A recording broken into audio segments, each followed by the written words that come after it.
This is the ultimate Invisible Woman guide, so whether you want to try her out, or you are a seasoned Invisible Woman pro, or you just want to know what she's capable of, this video is for you. So her left click ability is damage and healing, so here we can see we damage. When I auto once, kind of does a double tick. It's very interesting. And it also can heal, and the heal itself does 40 healing per hit, which isn't a lot, but it's something you can kind of spam over and over, so it feels like a normal heal. So her right click is a shield, so you actually don't even have to aim it. I always thought it was kind of like an angled thing, kind of like a Groot wall. That's not the case. I just right click, and you can see here it has a health. It's going down as it's taking damage.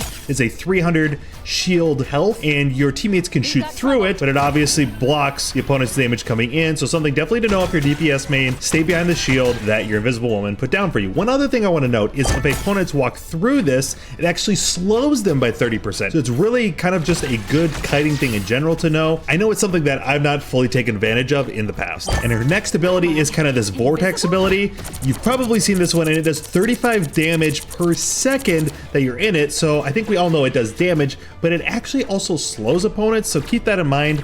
If you're walking through it, it's going to slow you, or if you're playing her, that's a good way to slow it. It actually slows them even more in the very center, so try and avoid that direct center or hit people with the direct center. So her force physics ability is probably one of the most unique ones. You can either push enemies backwards with the left click, or you can pull opponents towards you. Note that it doesn't work with your teammates. Now, this is obviously very good, and I've actually admittedly died to this before in a game. You can push opponents off the edge of the map with this ability.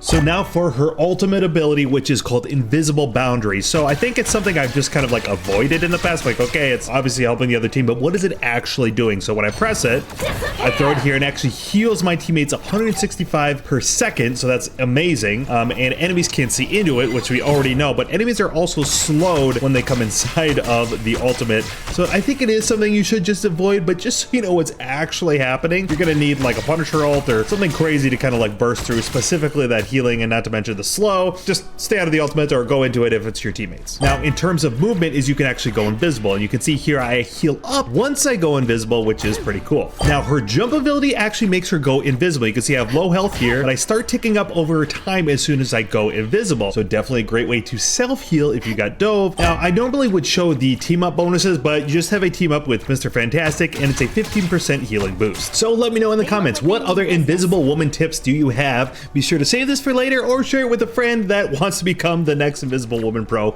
Good luck out there.